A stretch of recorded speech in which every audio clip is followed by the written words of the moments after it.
Hello বন্ধুরা, আশা করি তোমরা ভালো আছো। সবার প্রিয় বাঙালির কিচেনে তোমাদের স্বাগত। আজ আমি তোমাদের সঙ্গে শেয়ার করব চিলি কোবি রেসিপি। এই রেসিপিটা বাজারের রেস্টুরেন্টগুলোকে একদম হার মানিয়ে দেবে। ফুলকপির এই রেসিপিটা তৈরি করার জন্য আমি খুবই কম মশলা আর কম তেল ব্যবহার করেছি। রেসিপিটা তৈরি করা খুবই সোজা, তবুও কিছু টিপস আর ট্রিক্স আমি তোমাদের সঙ্গে শেয়ার করলাম। আর এই রেসিপিটা খুবই হেলদি, গরম ভাতের সঙ্গে কিংবা রুটির সঙ্গে এই রেসিপিটা খেতে খুবই ভালো লাগবে। তাহলে চলো রেসিপিটা চটপট শুরু করে নেওয়া যাক। প্রথম দেখো, ফুলকপিগুলোকে আমি একটা গ্যাটার দিয়ে গ্রাইন্ড করে নিয়েছি। এখানে আমি একটা ছোটো মামের ফুলকপি নিয়েছি। ফুলকপিগুলোর সঙ্গে অল্প কিছু পরিমাণ লবণ মিক্স করে দেব। তো লবণ আমি দিয়েছি, লবণটা খুব ভালো করে ফুলকপির সঙ্গে মিক্স করে নেব। লবণ দেওয়ার জন্য ফুলকপিগুলো দেখো কেমন নরম হয়ে অল্প হয়ে গেছে। এইবারে কি করব, সামান্য পরিমাণ ফুলকপি হাতের মুঠোয় এইভাবে নিয়ে এটাকে নিংড়ে এর রসটা বের করে নেব। রসটা আমি কিন্তু ফেলবো না, এটা আমার পরে হয়তো কাজে লাগতে পারে। তো এইভাবে সমস্ত ফুলকপিগুলোকে এইভাবে আমি নিংড়ে রস বের করে এই রসটা আমি সাইডে রেখে দেব। তোমরা দেখতেই পাচ্ছ ফুলকপিটা অনেকটাই শুকনো শুকনো মতো হয়ে গেছে। আর এখানে দেখো আমি নিয়েছি কুচনো পেঁয়াজ, রসুন আর আদা।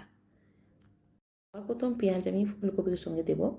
যতটা পেঁয়াজ আমি নিয়েছি ততটা পেঁয়াজ দেব না, হাফ পরিমাণ দিয়ে আমি হাফটা কিন্তু সাইডে রেখে দেবো, পরে আমি এটা কাজে লাগাবো। রসুনও আমি হাফ পরিমাণ এখানে দেব, আর বাকিটা আমি সাইডে রেখে দেব। আর এরবার দিয়ে দেবো হাফ পরিমাণ আদা, মানে যতটা আমি আদা নিয়েছি তার হাফ আমি আদা এখানে দিয়ে দেবো, বাকিটা সাইডে রেখে দেব। এইবার চলো তাহলে এর সঙ্গে মিক্স করে দিই পাউডার, জিরা পাউডার আর কিছুটা পরিমাণ ধনিয়া পাউডার। তার সঙ্গে যোগ করে দেবো লাল লঙ্কার পাউডার। তোমরা চাইলে এখানে কাঁচা লঙ্কা কুচিও ব্যবহার করতে পারো। আমি দেবো স্বাদ মতো লবণ আর কর্নফ্লোর। এখানে আমি 3 টেবিল স্পুন পরিমাণ কর্নফ্লোর দিয়েছি। এবার ফুলকপির সঙ্গে সমস্ত উপকরণগুলো খুব ভালো করে মিক্স করে নিতে হবে।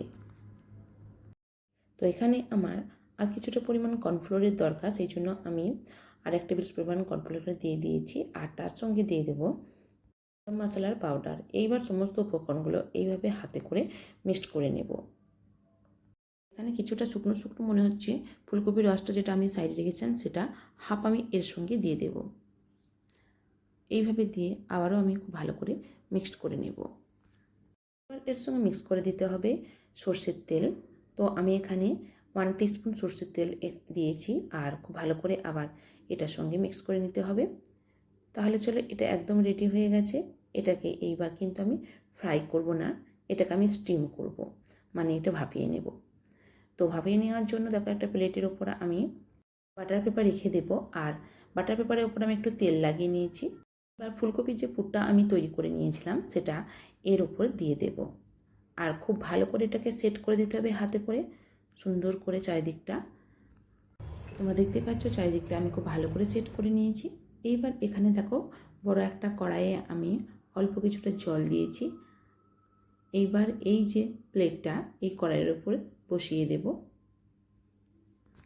এবার একটা ঢাকা দিয়ে 15 মিনিট এটাকে ভাপিয়ে নিতে হবে। 15 মিনিট পর ঢাকা খুলে তোমাদেরকে আমি দেখাচ্ছি এটা তৈরি হয়ে গেছে। এইবার গ্যাসটাকে আমি বন্ধ করে দেব, আর এটা ঠান্ডা হতে দেব কিছুক্ষণের জন্য। এটা তোমরা দেখতেই পাচ্ছ প্রায় ঠান্ডা হয়ে গেছে, খুব অল্প পরিমাণ গরম আছে এখানে। তো এইবার এটাকে আমি প্লেট থেকে পিঁড়ির উপরে নিয়ে ছোটো ছোটো পিস করে কেটে নেব। তো প্রথমে আমি বাটার পেপারটাকে সরিয়ে দেব এইভাবে, একটা চাকুতে ছোটো ছোটো পিস করে এটাকে আমি কেটে ফেলবো। চিলি গোবি রেসিপি বানানোর জন্য এটা একটা নতুন পদ্ধতি। আর এখানে কিন্তু ফুলকপিগুলোকে দেখো ফ্রাই করে নিতে হচ্ছে না, ডিপ ফ্রাই করতে হচ্ছে না।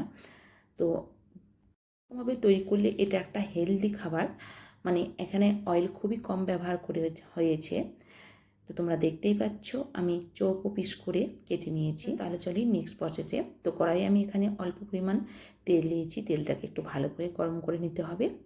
তো তোমরা দেখতে পাচ্ছ তেলটা আমার গরম হয়ে গেছে।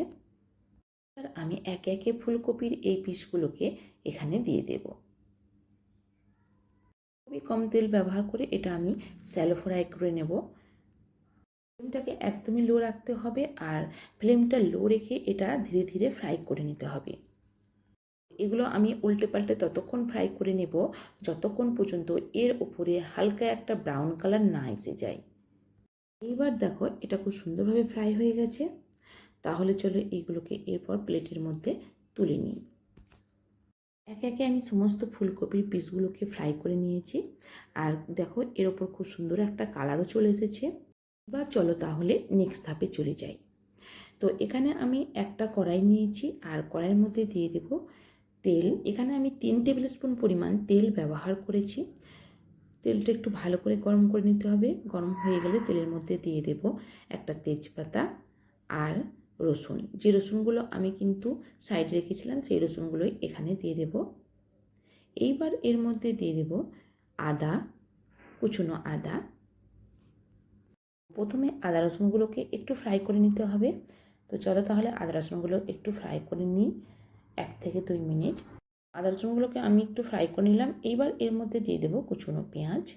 পেঁয়াজটাকেও নেড়েচেড়ে একটু ফ্রাই করে নেব, কিন্তু পেঁয়াজটাকে খুব বেশি পরিমাণ ফ্রাই করে ব্রাউন কালার করে নেবে না, হালকা পরিমাণ ফ্রাই করতে হবে।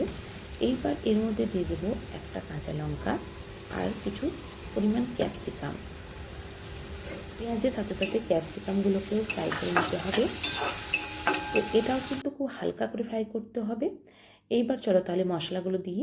তো সবার প্রথমে এখানে আমি দিয়েছি হলুদ পাউডার, তারপরে ধনিয়া পাউডার, তারপর জিরা পাউডার, আর এখানে আমি দিলাম কিছুটা পরিমাণ লাল লঙ্কার পাউডার। মশলাগুলো দেওয়ার পর আরও একবার আমি ফ্রাই করে নিলাম, আর তার সঙ্গে দিয়ে দিলাম গরম মশলার পাউডার। গরম মশলার পাউডার দিয়ে দেওয়ার পর আমি একটু আবারও হালকা করে ফ্রাই করে নেব। এইবার এর মধ্যে দিয়ে দেব কিছুটা পরিমাণ জল। দেখতেই পাচ্ছ এখানে খুবই কম তেল মশলা আমি ব্যবহার করছি। এবার আমি একটু বয়েল করে নেব, আর এবার তোমরা দেখতে পাচ্ছ বয়েল হয়ে আসছে। তো এখানে আমি দিয়ে দেব 1 চামচ পরিমাণ কাশ্মীরি লাল লঙ্কার পাউডার। এটা কিন্তু ঝাল বেশি হয় না, শুধুমাত্র কালারটা আনার জন্য। আর তারই সঙ্গে দিয়ে দেবো অল্প পরিমাণ সয়া সস আর টমেটো সস। কিছু মশলা বা উপকরণ আমি ব্যবহার করিনি, খুবই কম মশলা দিয়ে এটা তৈরি করেছি। কিন্তু যে মশলাগুলো বা যে উপকরণগুলো আমি এখানে ব্যবহার করেছি তোমরাও কিন্তু সেই উপকরণগুলো ব্যবহার করবে। এবার এর সঙ্গে আমি স্বাদ মতো লবণ দিয়ে দিলাম। এর মধ্যে দিয়ে দেব কর্নফ্লোর জল, মানে আমি এটা করেছি জলের মধ্যে 1 টিস্পুন কর্নফ্লোর দিয়ে। কর্নফ্লোর দেওয়ার সঙ্গে সঙ্গে গ্রেভিটা অনেকটা মোটা হয়ে যাবে এই রকম। আর তার সঙ্গে আমি আরও একটু জল মিশিয়ে দিয়েছি। তো এইবার এটাকে কিন্তু একটু ভালো করে বয়েল করে নেব। এটা দেখো তোমরা দেখতেই পাচ্ছ বয়েল হচ্ছে।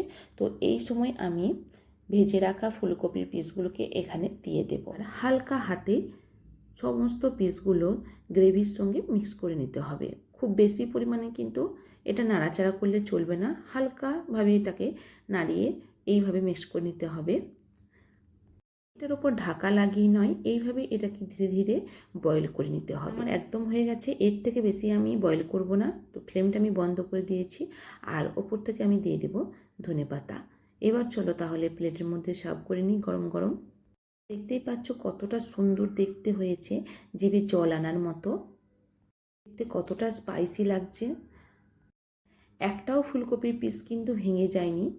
এটা যদি ভালো লেগে থাকে তাহলে প্লিজ আমার ভিডিওটিকে শেয়ার করো, লাইক করো, আর আমার চ্যানেলটাকে সাবস্ক্রাইব করো। Thank you.